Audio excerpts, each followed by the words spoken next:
परभणी आणि बीड इथल्या घटना दुर्दैवी आहेत. या दोन्ही घटनांची सरकारनं गंभीर दखल घेतली असून न्यायालयीन चौकशी केली जाईल असं मुख्यमंत्री देवेंद्र फडणवीस यांनी आज विधानसभेत सांगितलं. या संदर्भात विधानसभेत झालेल्या अल्पकालीन चर्चेला ते उत्तर देत होते.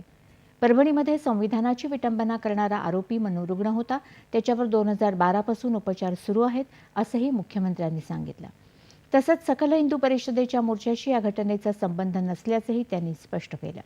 विविध राजकीय पक्षांचे प्रतिनिधी तसंच साधुसंत या परिषदेला उपस्थित होते आणि विषय फक्त बांगलादेशमधल्या अल्पसंख्याकांवरील अत्याचारापुरताच मर्यादित होता. संविधानाचा कुठलाही विषय तिथे उपस्थित झाला नाही असं मुख्यमंत्री म्हणाले. तसंच ही हिंदू विरुद्ध दलित अशी दंगल नाही.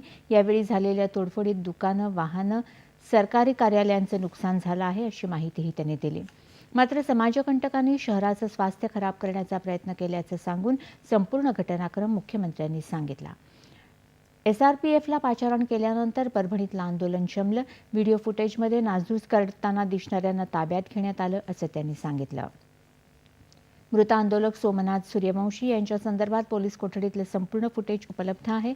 आरोग्याच्या तक्रारीनंतर त्यांना रुग्णालयात दाखल करण्यात आलं. म्हणूनच या घटनेच्या न्यायालयीन चौकशीचे आदेश देण्यात आले आहेत असं मुख्यमंत्र्यांनी स्पष्ट केलं.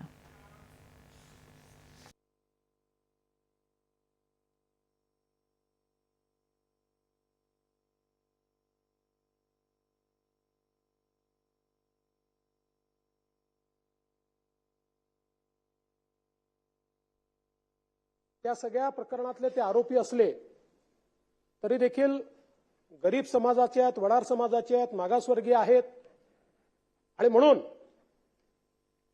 पैशांनी काही कोणाचा जीव परत येत नाही. तथापि त्यांच्या कुटुंबाला 10 लाख रुपयाची मदत ही राज्य सरकारच्या वतीनं केली जाईल. आणि ज्या शंका उपस्थित झाल्या, शेवटी शंका जर उपस्थित झाल्या असतील तर त्याचं निरसन झालं पाहिजे. केवळ एकतर्फी होऊन चालणार नाही.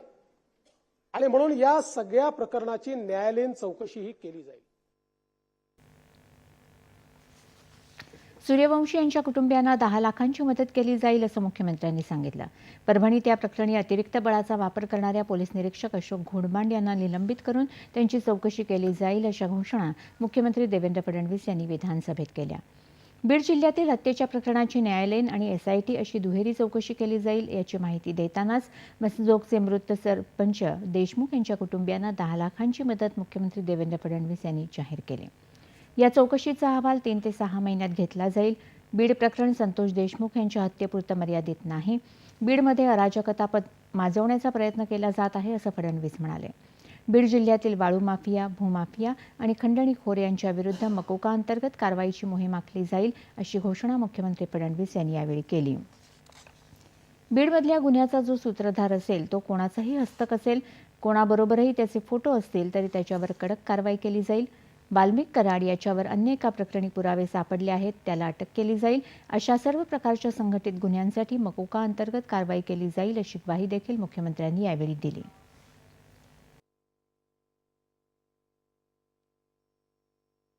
जे लोक या गुन्ह्यामध्ये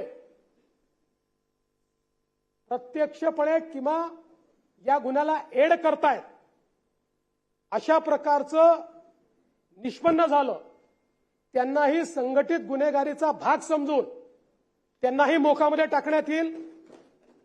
आणि बीड जिल्ह्यामध्ये वाळू माफिया, बीड जिल्ह्यामध्ये या ठिकाणी वेगवेगळ्या उद्योगांना त्रास देणारे अशा प्रकारचे जे लोक आहेत, भूमाफिया पण असतील, एक मोहीम हातामध्ये घेऊन या सर्व लोकांवर संघटित गुन्हेगारीच्या अंतर्गत त्या ठिकाणी कारवाई करण्यात येईल. आणि हे जे सगळं प्रकरण आहे, या प्रकरणामध्ये 2 प्रकारची चौकशी आम्ही करणार आहोत. एक IG लेव्हल अधिकारी यांच्या अंतर्गत SIT तयार केलेली आहे. ती SIT या प्रकरणाची पूर्ण चौकशी करेल. आणि दुसरीकडे कारण शेवटी एसआयटी चौकशी करताना गुन्ह्याच्या अनुषंगाने करते, इकोसिस्टीमच्या अनुषंगाने चौकशी झाली पाहिजे म्हणून न्यायालयीन चौकशी देखील या संपूर्ण प्रकरणाची या ठिकाणी केली जाईल. परभणी येथे आंदोलनादरम्यान शांतता प्रस्थापित करण्यासाठी प्रयत्न करणाऱ्या विजयकुमार वाकोडे यांच्या मृत्यूप्रकरणी त्यांच्या कुटुंबियांना देखील 5 लाख रुपयांची मदत मुख्यमंत्र्यांनी जाहीर केली. मुख्यमंत्र्यांनी दिलेल्या उत्तरानं समाधान न झाल्याने निषेध करत विरोधी सदस्यांनी सभात्याग केला.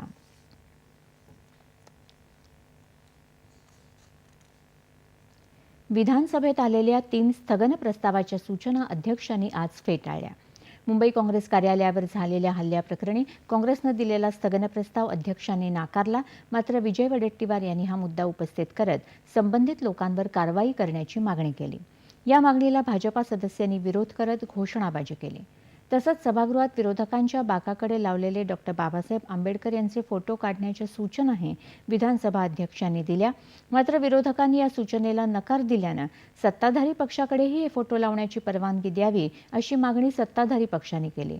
त्यामुळे सभागृहात गदारोळ झाला. त्यामुळे सभागृहाचं कामकाज 10 मिनिटांसाठी स्थगित करण्यात आलं. मुंबई आणि महाराष्ट्र मराठी माणसाचीच राहणार. इथं मराठी माणसावर अन्याय होऊ देणार नाही. कोणी मराठी माणसावर दादागिरी केली तर कडक कारवाई केली जाईल असं मुख्यमंत्री देवेंद्र फडणवीस यांनी ठणकावून सांगितलं आहे. कल्याणमध्ये मराठी बांधवाला झालेली शिवीगाळ आणि मारहाण प्रकरणी फडणवीस यांनी आज विधान परिषदेत निवेदन दिलं तेव्हा ते बोलत होते.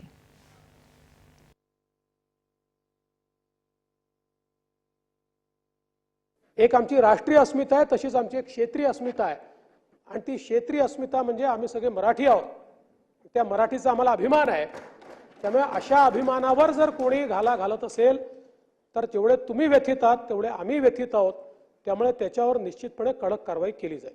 कधी कधी काही नमुने चुकीचं वक्तव्य करतात, माज आणल्यासारखं करतात. अशा माजोरड्यांचा माज उतरवल्याशिवाय आम्ही राहणार नाही. कोणी काय खावं हा वैयक्तिक मुद्दा आहे. त्यावरून घर नाकारण्याचा अधिकार कोणालाही नाही. खाण्यावरून भेदभाव मान्य केला जाणार नाही. अशी तक्रार आली तर कारवाई केली जाईल असंही मुख्यमंत्र्यांनी स्पष्ट केलं. राष्ट्रीय अस्मितेप्रमाणेच क्षेत्रीय अस्मिताही असते. आपल्या मराठी अस्मितेवर घाला घालण्याचा प्रयत्न खपवून घेतला जाणार नाही असं फडणवीस म्हणाले. विरोधी पक्षाचे सदस्य अनिल परब यांनी सभागृहात हा मुद्दा उपस्थित केला होता. यावरून गदारोळ झाल्यानं कामकाज 10 मिनिटांसाठी तहकूब करण्यात आलं. कामकाज सुरू होताच मुख्यमंत्र्यांनी निवेदन केलं.